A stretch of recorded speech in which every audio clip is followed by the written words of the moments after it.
tutors, mentors, and the city with your host.com. The City Tutors presents Tutors, mentors, and the city with your host.com.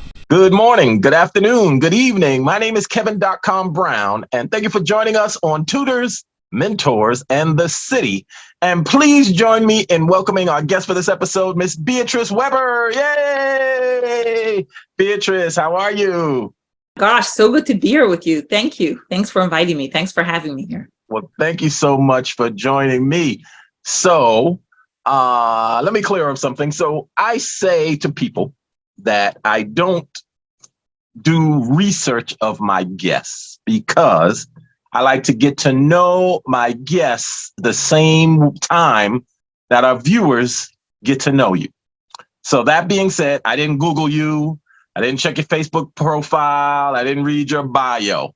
So I'm meeting you for the first time, just for full disclosure. So Beatrice, help us out. Beatrice, who are you? Wow, that's a big question. Who am I? So professionally, I am the executive director of Yaffed, an organization that advocates for education for Hasidic kids. And so that's the work I do right now. Personally, I'm a woman who grew up in the Hasidic community, got married at 18 before graduating high school, gave birth to 10 children, and went to college as an adult. So when in my mid-30s, went to college and now have an MBA. So that is me in 3 sentences. You know, that sounds like a fascinating story. Oh my goodness. I don't even know where to begin with that story. So let's go back to Yaffed. Yaffed, does it stand for? Is that an acronym for something? It is, yes. It stands for Young Advocates for Fair Education. Young Advocates for Fair Education. So, and you said you advocate for education for Hasidic kids. Correct, yes. Now, that statement implies something. It implies that Hasidic children have difficulty, have obstacles obtaining education. Tell us more about that. Okay. Sometimes I think everybody knows about this issue because it was on the front page of the New York Times a couple of times, but I've come to realize not everybody knows of this issue, even if they live in New York City. So not at all. Not at all. So let me give you with giving you a broad overview and then really hone in on what this issue really is. So there are many different Jews in New York State and in the entire world. Of them, there is a group called the Haredi community, which would be the very observant community. And with them, inside the Haredi community, there are different sects, including different sects of Hasidic Jews and other Haredi Jews as well. Within that, which is actually a small percentage of all Jews, even in New York, but they are the ones one would most visibly notice as Jewish people because of the way they dress and because of their religious practices.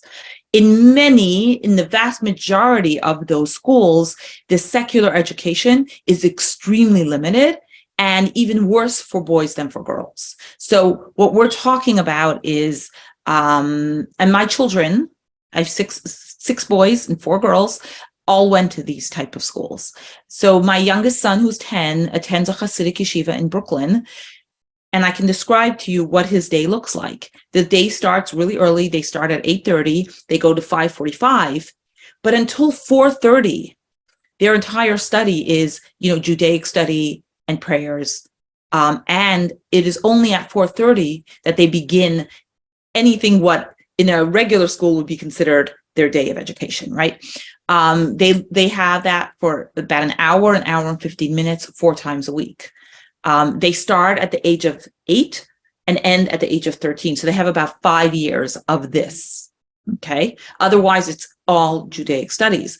The teachers in many of the schools, including my son's school, have themselves not attended regular schools, have attended these schools themselves. So they often come in as teachers with a very low level of basic literacy.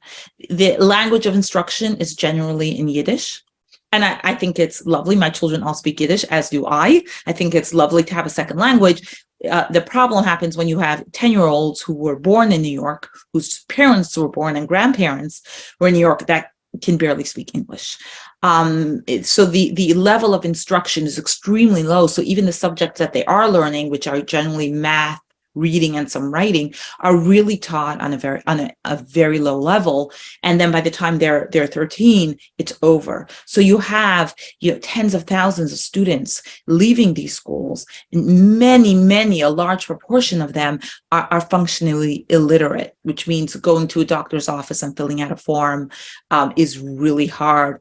I'll give you an example. My son has a friend, that's my older son, his friend is 20 years old and decided that he wants to do his high school equivalency, right? Because he did not get that in his yeshiva, because in his yeshiva, the days were long, but only Judaic studies.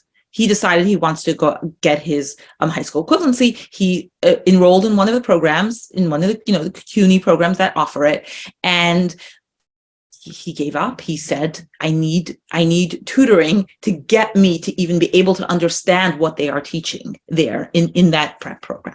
So it is horrific beyond words. And I think still, even as much as there has been publicity about this issue, a lot of people don't know. And I think a lot of people are still shocked to understand that this is happening in our own city to children. And sometimes it's easy to look at people who look different than us and kind of put them in a box, and be like, okay, whatever. But I really try to emphasize that these are children like any other children in New York City and deserve the education. Absolutely. And I fall into one of those categories. I'm shocked. I'm unaware. I'm surprised. I'm so many things. I've never heard the topic before. I've never heard the issue before. And when you were offering the backstory, I think about the community that I've only driven through in Brooklyn, where you can see the community changes and the style of dress of the people change, and you can identify that this community is the Hasidic Jewish community, a Hasidic Jewish neighborhood that I'm driving through. I think it's when you get off the highway, you get off the BQE, and there's a point where you're trying to get to where the Barclay is, downtown Brooklyn. Drive through this area. Is that what I'm referring? Is that what you're referring to? There are several. There are several communities in Brooklyn of Hasidic people. Okay. There are several. So you'll have, Williamsburg, there's a community. Right. You'll have in Crown Heights, a community, very, very old community. You'll have in the Borough Park area. So there are scattered communities, and they're scattered across the world, not only Brooklyn, but they're definitely. But I believe that New York City has the highest concentration aside for Israel. So there is definitely a high concentration. So much so, and I want you to know this. Based on studies that were done, the prediction is that by 2030, 30% of all school children in Brooklyn will be Hasidic children. Okay. That's huge numbers, because our Hasidic schools are not slowing down, right? I know in the public school system, there's less children enrolling. That is not happening at all. The birth rate's really high. Kids, there's more and more kids, which is great. That's beautiful. Communities growing is always a beautiful thing. But the impact of these children not receiving an education is going to grow and grow and extend beyond the walls of the community, as it already does. It already extends beyond the wall. Having so many children not receiving an education doesn't only impact, the community itself, it impacts those around it. And we can talk to that as well. Yeah. So I was trying to paint a picture on my interaction, my very sparse interaction with the community that I'm imagining. And I was trying to paint a picture to see if I was being accurate. Now, that being said,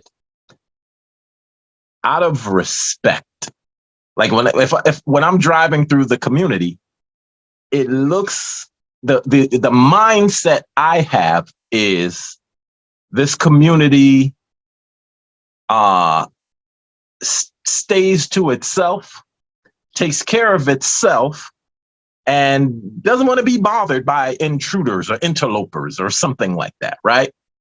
So when you share this story, the first thought that runs through my mind is if the problem is, if the issue you're sharing with us is created within a community,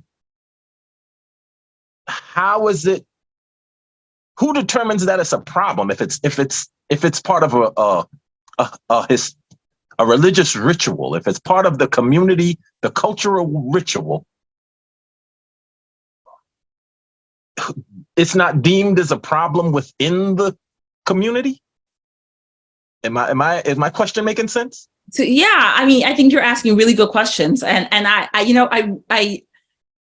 appreciate that you don't do research before, so that we can really delve into these really very fundamental questions. Yeah. So thank you. So you are right about, when you pass by these communities, there's a sense of, we're managing on our own, we're taking care of our own, and we're fine.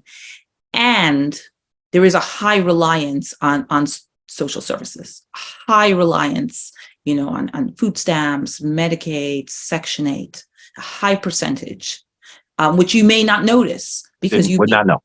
Drive through those communities and it doesn't look like it, right? You're driving through the community, everything looks fine.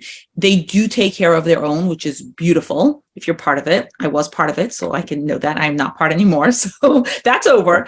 But, they do take care of their own, and relying on government programs is almost like a critical part of how things function. And again, good systems on how to access they set it up in a way that people will know how to access those services and get those services, which is again, that's wonderful, right? You want a community that can do that for their people. But I just also it's important to understand that it's not only self-reliant, there is reliant on outside sources to survive. Okay.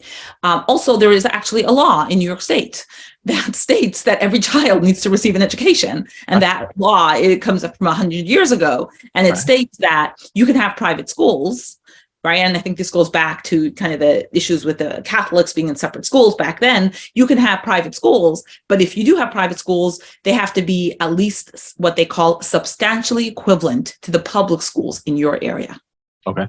So the idea of saying, we're good, leave us alone, that doesn't really work, because just as, children, there are requirements, parents can't do to children whatever they want in this city, right? There's also a requirement to ensure that your child gets an education.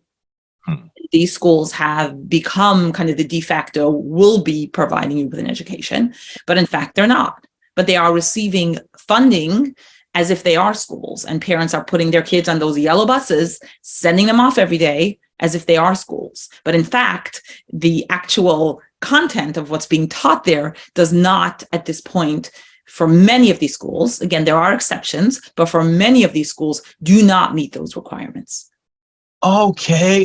So I'm getting the nuance. And, and this is, as you were first speaking, I was thinking to myself, this is one of those moments where I'm glad I don't do research, because the average viewer, if anybody's like me, and I'm born and raised in New York.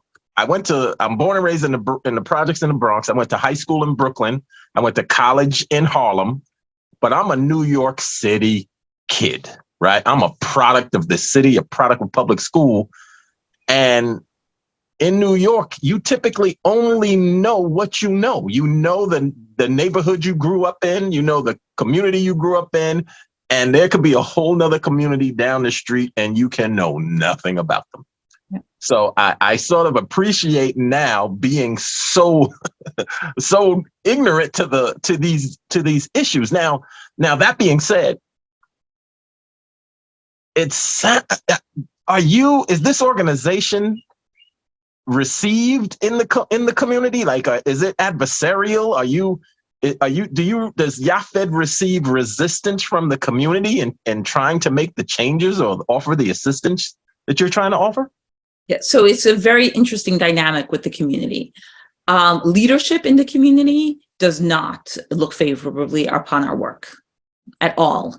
You know, very much, we're doing fine, we're okay, let's continue doing things the way we're doing. You know, I personally, on behalf of my son, filed a complaint against his school back in 2019 and the city and state, because they're required to ensure that the school teaches. And we actually were successful. And the state deemed that the school, the first and only school, was not substantially equivalent. So for the leadership, they view us as causing upheaval, right, in places that they don't want. Things are working well. These schools are getting, you know, all the funding that private schools can get, which means they're not getting funding for the actual teaching, but they're getting busing, they're getting textbooks, they're getting Title I, they're getting lunches, you know, all of that. So they definitely do not view us as favorably, and, you know, with a lot of legal and political action, show their opposition very clearly, and media as well. Individuals in the community consistently reach out to us to thank us for our work and to, you know, to encourage us to continue. Within the community, in most of the community, it's really hard to speak up. There is it's a strong top-down leadership type of community, and not one. It's, as I mentioned, there are many different sub-communities in the Hasidic community, but the structure is very much that there is a top-down. You will not see people protesting what the leaders have said that one needs to do, but individuals will secretly and sometimes anonymously reach out to us to thank us for our work, and then to encourage us further. But then, you know, with the very clear thing, make sure nobody knows that we called. Make sure nobody knows that I said anything. Right. Yeah, you know, that's the I guess it's an assumption. I've never had a conversation with anyone from that community on an issue like this, but partly my instinct, being a born and raised New Yorker, is, you know, let live and let live, right? Let people be. So it's my curiosity would be, when you are gathering your allies to address this issue, and those allies are from an outside community, right, that doesn't understand the culture, doesn't understand the historical content, the religious context of the culture, doesn't that make your challenge a little more problematic, because your allies would have to be from the outside culture? And again, there are, you know, many Jewish organizations that we have as allies, you know, working towards this. There's been a lot of work done. What I try very much to do is humanize this and talk about it in terms of children. Like, these are children, right? So it doesn't matter how they dress, it doesn't matter what language they speak. But I think when you really look at it in terms of the perspective of children, they are New York children. I think it switches the conversation. It's also very complicated looking at it historically or religiously, because in fact, there are some Jewish schools in New York City that are the best in the city. You know, you have some private schools in Manhattan that, you know, they are, you know, top rate. So it is possible to run a very successful Jewish school that teaches very robust Jewish studies, as well as, you know, other studies as well. It really culturally has only become accepted that it is this way over the last 50 years. If you even look back, you know, 50 years ago, like many of these schools started in the 50s and 60s after the Holocaust, right? That's when a lot of people immigrated to New York City, and then slowly started building, you know, institutions, and schools being a really big part of it. You know, separate private schools was a big part of their kind of vision in terms of like not being assimilated, right? They've accomplished that for sure. But on the way, it got worse and worse. Back in the 60s and 70s, they would have public school teachers who would come at the end of the day and then come to these private yeshivas and teach. That has shifted. And now you have teachers who not only are they not certified, but they haven't even gone to a high school and proper elementary school. So things have shifted, and I'm grateful that coming from the community, I'm able to put perspective on this, but also speak about the absolute it's horrific. This should not be happening in New York City. Yes, we have, there's a right to religion. There's leave us alone. Let us do things the way they are. But there isn't a right to have this level of educational neglect. And I don't hear you. I'm not sure if you're muted.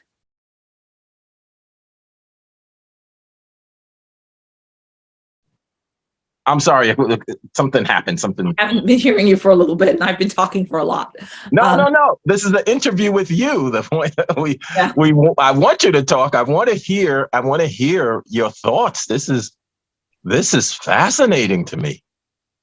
I mean, we strongly believe every child does better with an education. It doesn't matter where you come from, and the idea of not providing education does not have sources in old Jewish tradition at all. This is something very new, as I mentioned. So we push back. I had uncles going to the very same school that my son goes to. And back in those days, they had, as I mentioned, public school teachers coming in at the end of the day and, teaching those kids for 2 or 3 hours. Now it's down to an hour and a bit with teachers who are not only not certified, but also didn't get the high school or barely any elementary school education. Right. So let's back up for a second. Let's back up. Let me, because you said some fascinating things even when you told your story. So I guess the question is, coming from, you're a product of that community, a product of that culture. And now you are where you are. You are the warrior mom standing up against something that you were raised in. Where did this power come from? Where did this level of opposition, where did that manifest in your journey? As I mentioned, I never graduated high school, right? I went to a religious seminary before I graduated high school, and then got married at 18. Was in a long-term marriage. I was married for 22 years, had 10 children during that marriage. It was a rough marriage. It was not an easy marriage. Part of it was because of the attitudes of the community towards women, but a lot of it was just because some marriages, don't really work. But I was very trapped there. I was very trapped, right? There was no way for me to even, get a job or think of doing something different. My journey to going to college in my mid-30s, right? Getting that college degree, starting to work out of the house, my first job as a program coordinator in a nonprofit, and in the community, I worked for many years in the community, really gave me so much power in so many different ways. First of all, feeling like I do have opportunities and possibilities, and then eventually let me leave a really bad marriage.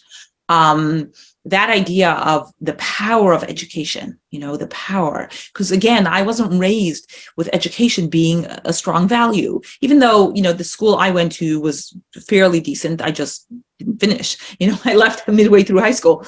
But the value of an education was not inculcated. But I saw in myself how important education was, how it changed my life, right? It allowed me, I left with my 4 younger children. I was able to leave, and I was able to provide for them and support them as I continue to do.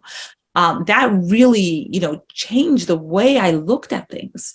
And then ultimately, later on, seeing how my older sons were struggling. What happens is when you leave, how do you survive? A lot of people ask, okay, so how does the community survive, right? Good question, right? So if the children of my father, my ex-husband, and some of my older sons have chosen to remain scholars, Talmudic scholars. So there are, funds in the community that support some men who do this, and they've been well prepared to study the Talmud, and they will study, all day and get some stipend towards that. So you have, that population. But then, and they'll manage financially, the stipend, some government programs, the wife working, some support from the in-laws, they'll figure it out. Then you have people who want to go to work. That becomes really, really hard. They're generally stuck to working in the community because you can't even get a job at McDonald's if you don't have a high school diploma, right? You cannot, go anywhere. So they'll end up working in the community. You often have the haves and the have-nots in the community, right? You'll have entrepreneurs that became wealthy, or people, where there's, generational wealth, and then they'll be employing the other people who have no choice but to work in the community. So you have a lot of that, and seeing that in my older sons, how much of a struggle it was for those who wanted to go to work, really kind of lit a fire under me. I do also, want to say that my journey of leaving my marriage was a lot harder than I expected.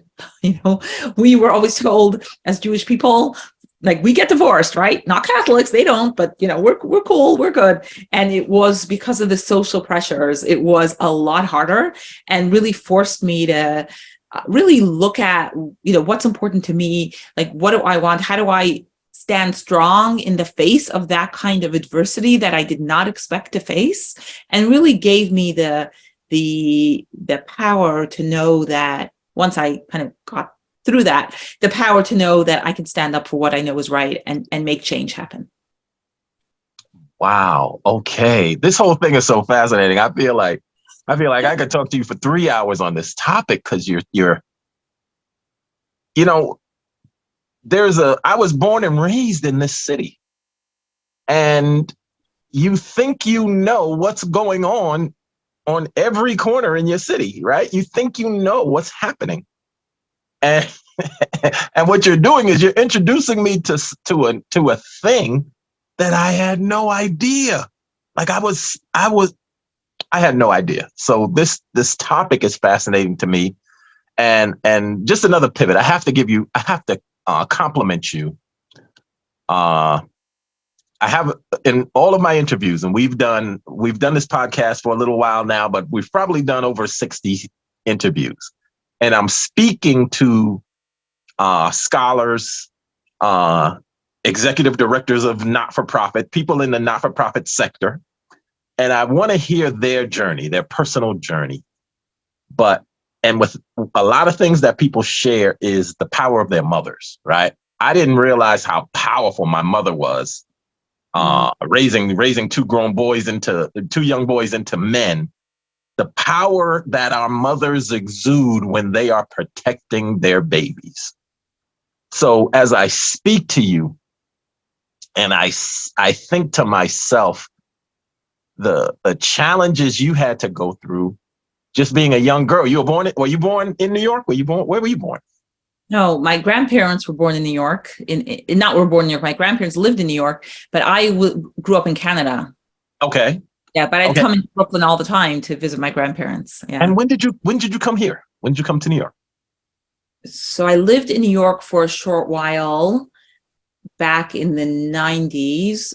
And then I came back in 2000. Then I got married, lived in Israel, and then came back in 2003 up in Rockland County, and in 2015 down in Brooklyn. Okay, so I'm assuming you're in New York now. I'm assuming you're in Brooklyn, but I'm in Brooklyn. You didn't actually say. Are you? Yeah, I'm in Brooklyn, in Bed-Stuy. Yes. Okay, so now this is gonna sound. I don't think it's gonna sound ignorant, but it's gonna sound outsider. This is the outsider mentality, right? So when you say you lived in Israel, that's the motherland. That's the motherland of your culture, of your community. So you've experienced the real Judaism, right? The original Judaism. You've experienced that. Now, what do I mean by that? I mean, I have quite a few friends who are Jewish, but they're not practicing, or they're this, or they're Orthodox, or just different nuances, different. But I guess what I'm trying to find is did, if it weren't for the kids, do you think you would have been able to stand up against this issue if it weren't for the thing you witnessed with your kids? Because you went through it too, right? You went through similar challenges. Was it the mama bear's power that gave you the thing to fight this, or do you think it would have happened whether it was your kids or anybody else's kids? Does that question make sense? Yeah. And I don't think that's an easy question to answer, right? Because motherhood, being a mother, is so much part of my identity. I will say my older children, who are still very much part of the community, also, like other people in the community, are very unhappy about the work I'm doing. They don't necessarily view it as a positive thing. But my identity as a mother of children is so strong. I mean, I had my first child when I was barely 19, right? And had 10 children. I gave birth to 10 children. So that identity is so much part of me that I don't know if I can piece out what I would have done if I wouldn't be a mother. Like, you know what I mean? It's just so much part of my identity. I will comment on the Israel thing, because I think you probably do not know this at all. But I and many other Hasidic Jews, not all of them, but a significant percentage of Hasidic Jews are in fact anti-Zionists. I moved to Israel and had 7 of my 10 children there, but we made sure that none of them became Israeli citizens. Really? Right? So oftentimes, so when you described it as the motherland, yeah, but it's complicated. It's complicated. It's complicated, I would say. Of course, there's the the historical things and the answer, but it was definitely complicated in that way. But they have a lot of places for people to study and scholars, so kind of that's what drew us there. But it is complicated. But yes, it's very interesting. And being an executive director of an organization where there's it's so personal to me, right? Every child, I see a child, right?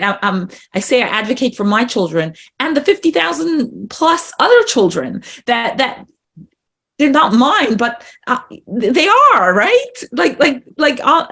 It's this level of intensity that I'm 6 months in.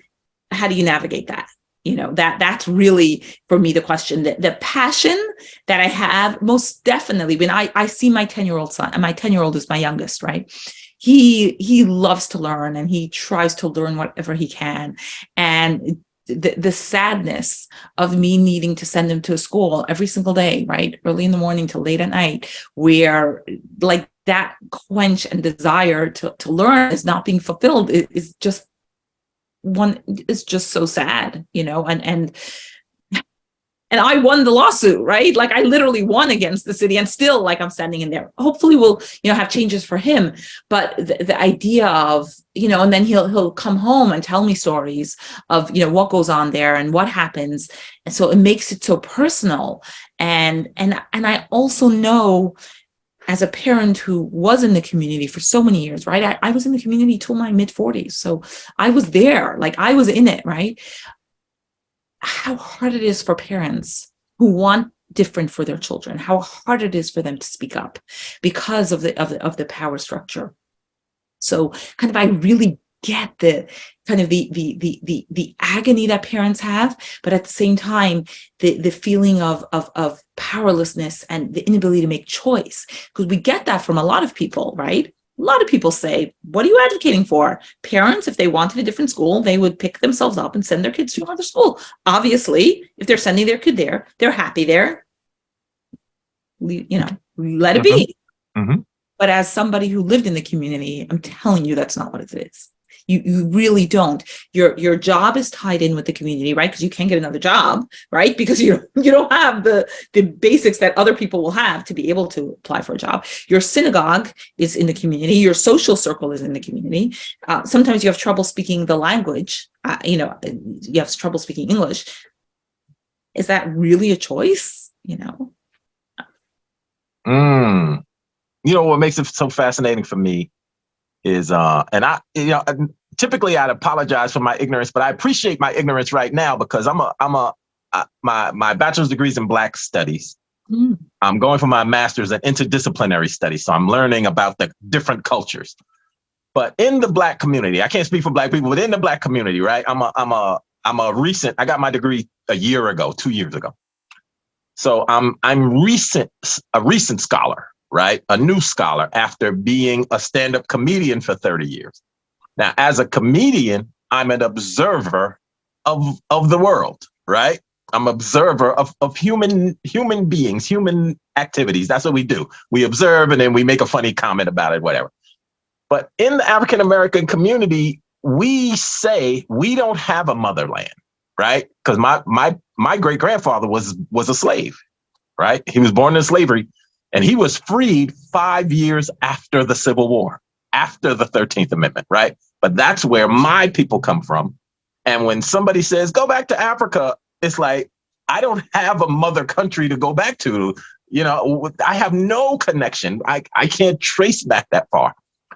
So through the lens that I'm receiving what you're telling me, prior to this conversation, I would say, yeah, at least Jewish people have a motherland to go back to, right? Not even considering the dynamics, right? That wouldn't even come up in my mind. Yeah, and it's complicated. And the reason it's complicated is because it was set up as a secular state, right? Israel was set up as a secular state, which caused a lot of the, Hasidic and, Haredi, ultra-Orthodox Jews to be like, no, we're not, this is not us. I mean, when I had my baby in my first, I'll never forget, I was in the hospital room with one woman having her 12th and her 11th. And one of the women said to me, so much so do they disavow the state that she would not take any money they have national insurance there to pay for having her baby. So every year that she would have a baby, which was many years, she would earn a little extra money, save it, and pay the hospital so that there should be no, contact between what that government is doing with her child in order to keep her child pure away from all of that. So it's complicated. And also, you have this lineage, but it's kind of mixed. You have different Jews, right? You have the Ashkenazi Jews who were in Europe for 1,000 years, right? Who don't look at all as other Jews who stayed closer to the Middle East for till recently, right? So yeah, it's complicated. Is just what I would say. It's complicated. Yeah, it's complicated, but it's so fascinating. I'm stunned to hear this story. Like, I'm going to be thinking about this as a result of this conversation, because like even the thing that I'm learning in my master's program is the study of the Americas. Mm-hmm. So I'm learning about places I never even thought about. I'm learning about and in my community, in the Black community, we think we have it bad. The way our history was taught to us. Black people had it worse than anybody. And then I just recently I'm learning in detail about the indigenous people of America. Nobody had it worse than them. Like, oh my goodness, right? But just from its lenses, right? Every bit of information we receive, we process it through our own lens. We process it through our own life experiences. And what you're sharing with me is so fascinating, because you said it twice. You said you won the lawsuit. What does winning the lawsuit look like? And what did you expect to happen after winning? So what the huge value in this is that until now, this city and New York City and New York State kind of took a very backseat to all of this. This organization started 10 years ago. Until 10 years ago, nobody spoke about this issue. Okay. It was kind of the secret that everybody in the community knew about, but nobody spoke about it. And everybody was very happy to look away. Politicians were very happy to look away. City and state, the departments of education were very happy to look away. 10 years ago, the founder started talking about it. And in 2015, filed a complaint against 50 different schools. He got graduates and students, parents to file a complaint. It bounced around. the Department of Investigations at some point got involved and found that de Blasio did what they called horse trading with delaying the investigation. Okay, so though there was this ongoing investigation, it still has not been completed. Right now, there is a deadline for June 30th. So we're still, waiting for that. But this was started in 2015, right? The department, the New York State Education Department has passed regulations back in September, which will really move this issue along and has given clarity to the school districts in terms of what they need to look for in non-public schools to ensure that they're in compliance. Because till now it was kind of really vague. But again, there isn't a lot of political will for this. Yes, we definitely have buy-in from again, politicians in the city council and the state level, and we've worked hard to develop those relationships. But on the whole, when you're looking politically, by now, not 30, 50 years ago, but by now, you're talking about a significant number of people in the community who vote and who vote generally as one. Their voice is sometimes for politicians a lot stronger than ours, even though we know that we're right. There's nobody that we meet at this point that tells us, oh no, you're wrong, kids shouldn't be learning. People agree with us, politicians agree with us, but then the political will. So the great success in this for me personally and for this cause larger was that the state finally, and the reason why we got it done is we got a judge involved. We were able to bring it to the Supreme Court of New York, and the judge said, listen, this has been going on for 3 years. I give you 4 months. This has to be completed.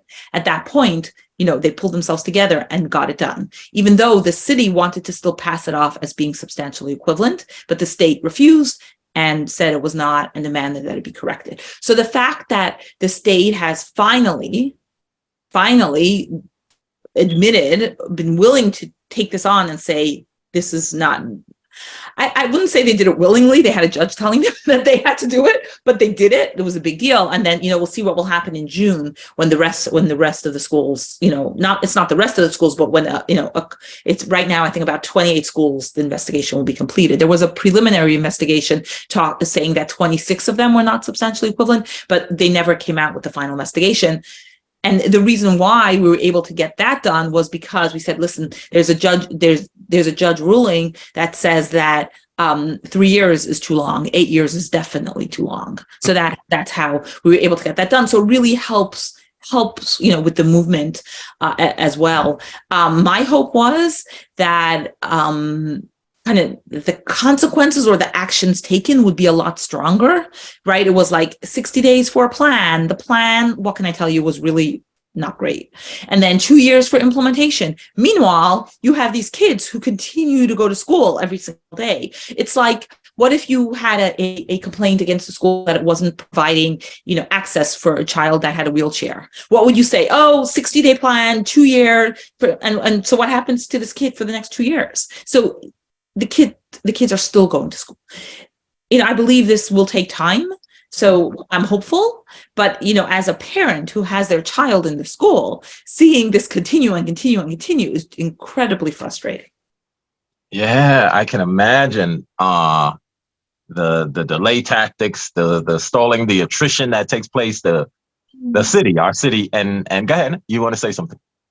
Yeah, I also want to mention, I happen to have been in Greensboro, North Carolina this past week, and they took us to the Civil Rights Museum. And I will say it's a Civil Rights Museum that's literally at the location of, the Woolworths countertop. So it gives me a lot of hope when I look at the process, the timeline, the time it takes.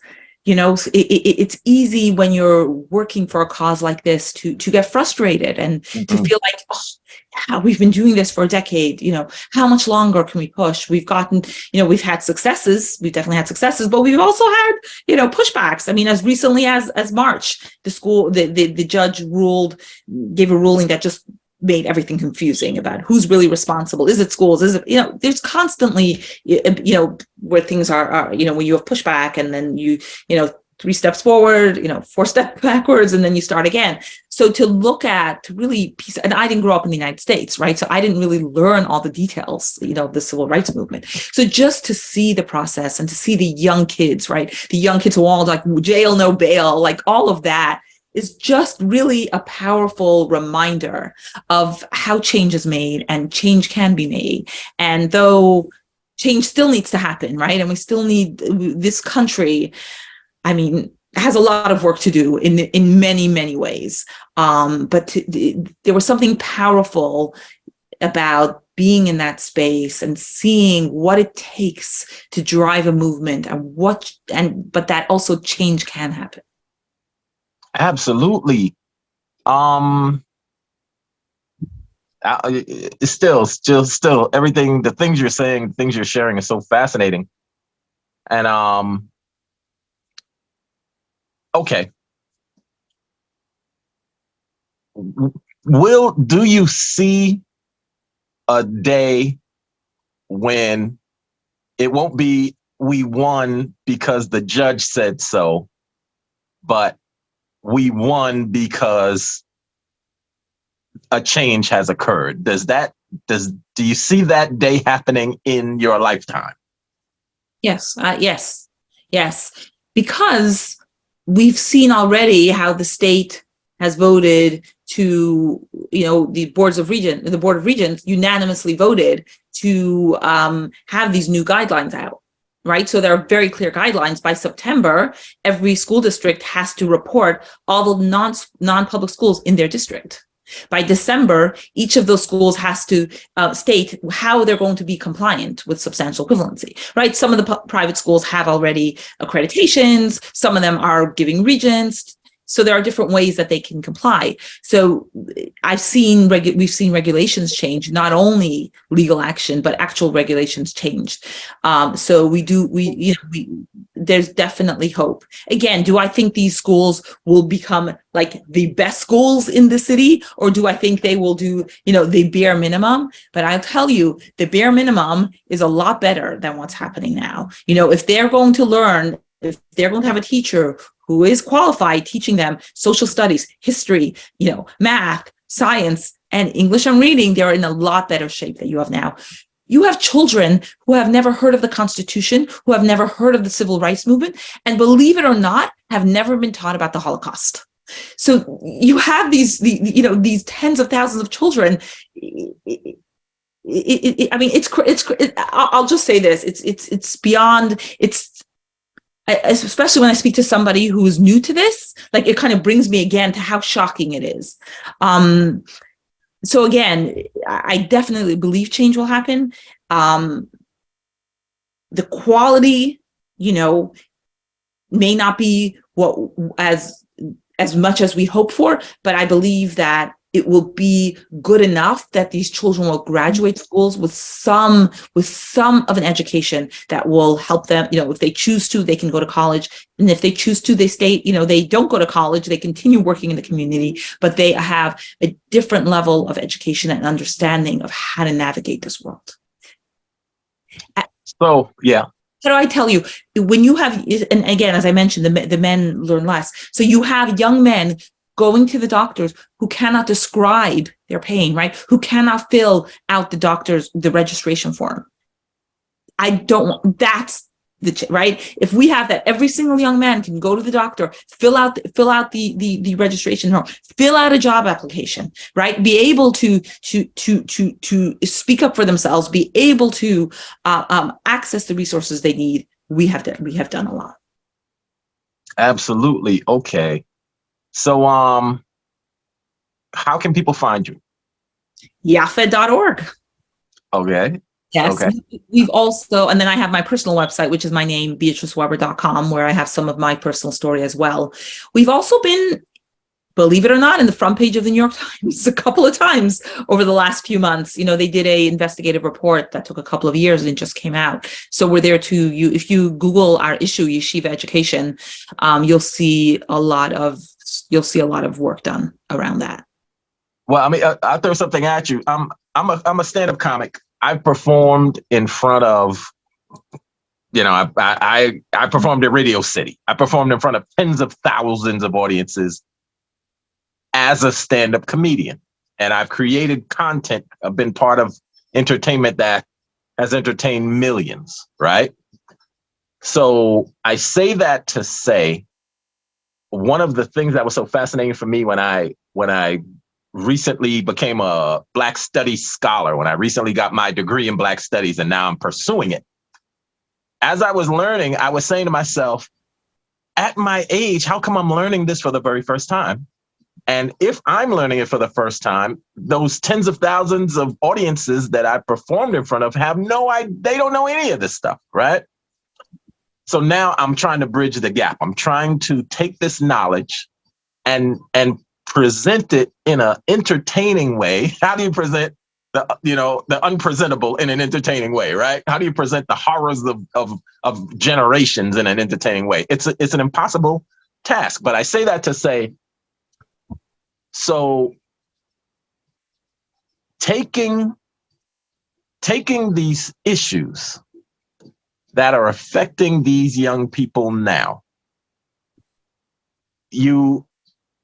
part of our goal, and I'm talking about from Yaffed, and I'm talking about some of the issues I have in my community or any community, right? We want to share it with the people inside the community, but it's also important to share it with people outside the community who have no idea, who just think, it's okay, they'll be fine, it's taken care of, because what your passion is demonstrating is that everyone needs help. Like everyone needs assistance, right? The civil rights movement, we look at my generation, we look at the videos of "We Shall Overcome" and all that stuff. And my generation, we're not marching, we're not putting creases in our sneakers, right? But we know we couldn't have gotten what we got unless people from other communities spoke up, unless Jewish people spoke up, unless white people spoke up, unless Irish and Asian had to speak up. When we watch all this police brutality and people being gunned down at traffic stops, everybody has to speak up, right?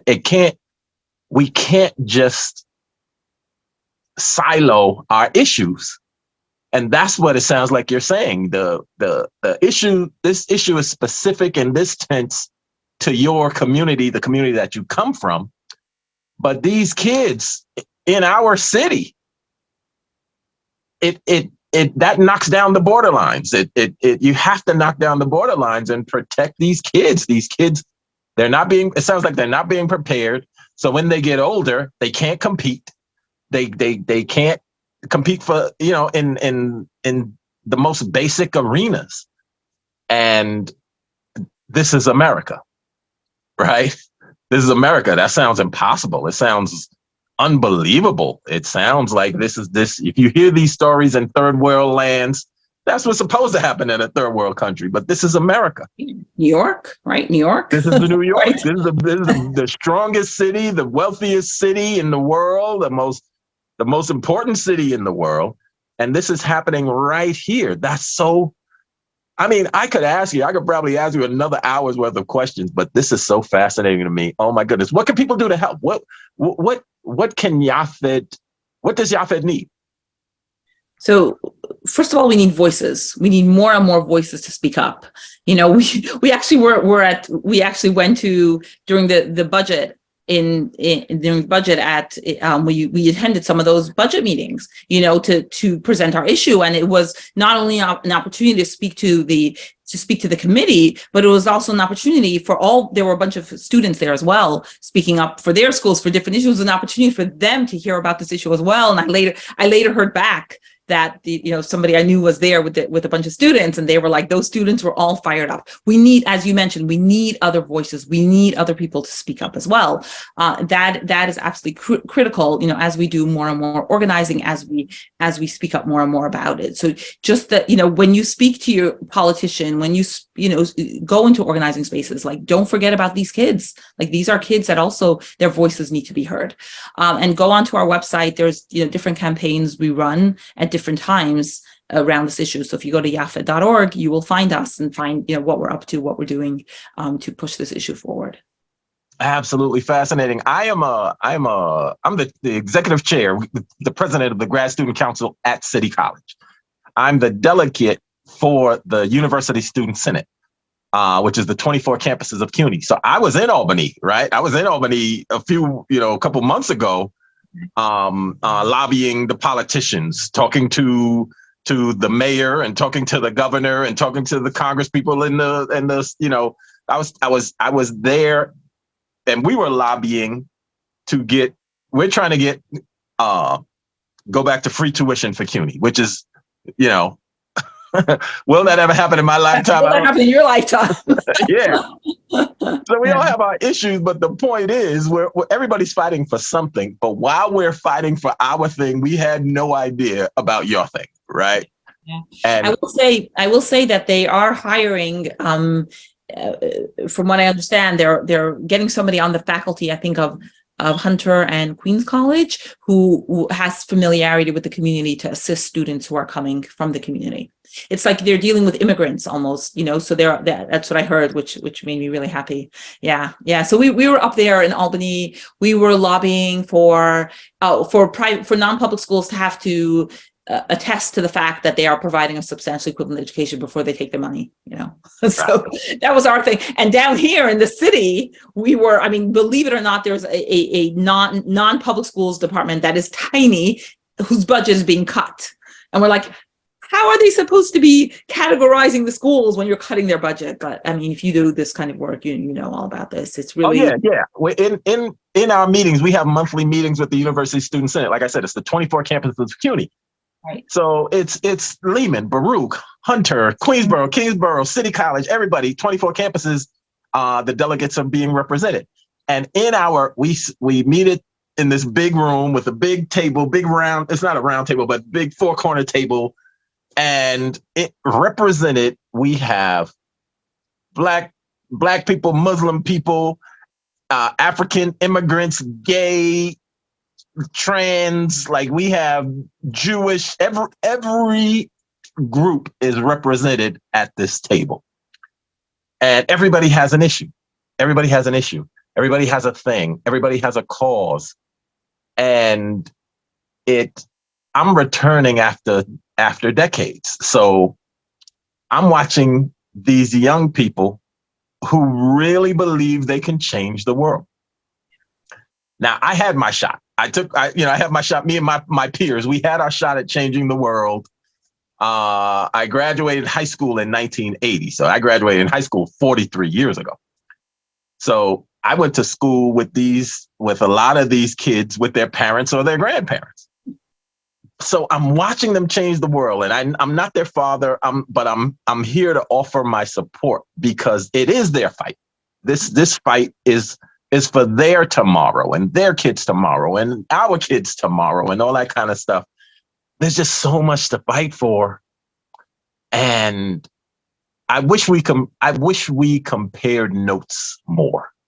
I wish the not-for-profits that I've interacted with over the last year, 1,000, I wish they compared notes with each other, because the funding is so limited and there's so much redundancy, right?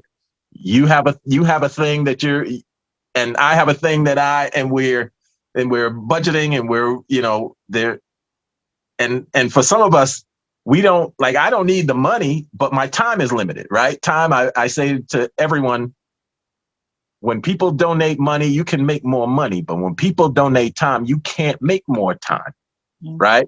Time is so valuable.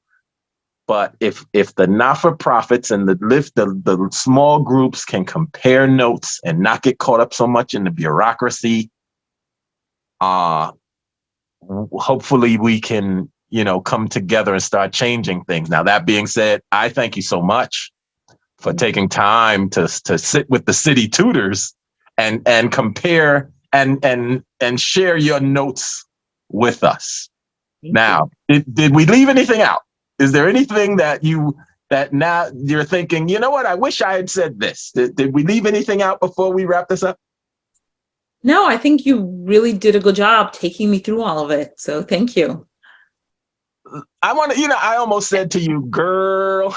That's how I speak. That's how I speak to people that I'm really comfortable with, right? I speak to my sister, my daughter, my homegirls. I was just about to say, girl, man, I love my interviews. Anybody that watches these podcasts, the people I'm meeting on the front lines. I'm an actor. I'm a professional actor. I was on an Emmy Award-winning TV show for 7 years.